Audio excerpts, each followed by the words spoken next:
Overnight, the skies over Ukraine lit up, not with stars, but with the ominous glow of incoming drones. Ukrainian officials confirmed that Russia launched the largest drone strike since the start of the full-scale invasion, firing over 700 drones and more than a dozen missiles. The sheer scale of this attack is staggering, far surpassing previous barrages. Cities like Lutsk in the west were particularly hard hit, vital airfields reportedly targeted. While Ukraine's air defense system bravely intercepted the vast majority, shooting down over 700 of these deadly projectiles, the human cost is already clear. At least one civilian has been confirmed killed in Khmelnytskyi, and reports of more casualties are still emerging. But what makes this latest escalation even more significant is the timing. This record-breaking assault came just hours after a dramatic shift in rhetoric from US President Donald Trump. For months, critics have questioned Trump's often conciliatory tone towards Vladimir Putin. Yet, in recent days, we've seen a stark departure.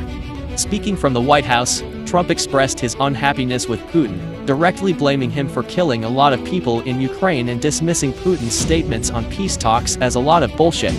He even went as far as to confirm the renewal of Patriot missile deliveries to Kyiv and hinted at backing tough new sanctions on Russia. This is a noticeable toughening of stance from a leader who has often walked a fine line with the Kremlin. Return to anchor, perhaps with a graphic illustrating the timeline, Trump's comments minus. So, let's connect the dots. Was this massive Russian drone blitz a direct response to Trump's public rebuke and renewed pledge of military aid to Ukraine?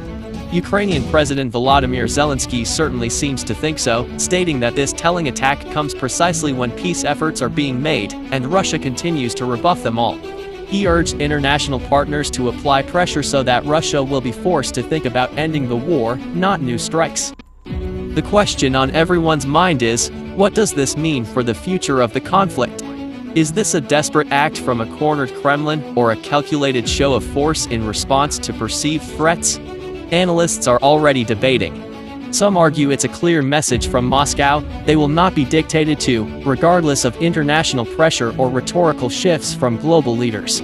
Others suggest it's an attempt to overwhelm Ukrainian air defenses and disrupt the flow of Western military aid, particularly ahead of any significant new deliveries.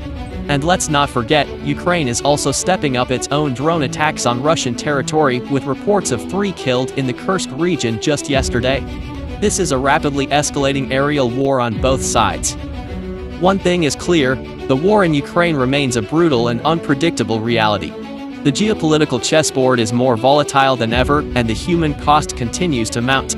This latest record-breaking attack serves as a stark reminder of the devastating power of modern warfare and the complex, often intertwined, dynamics of international relations.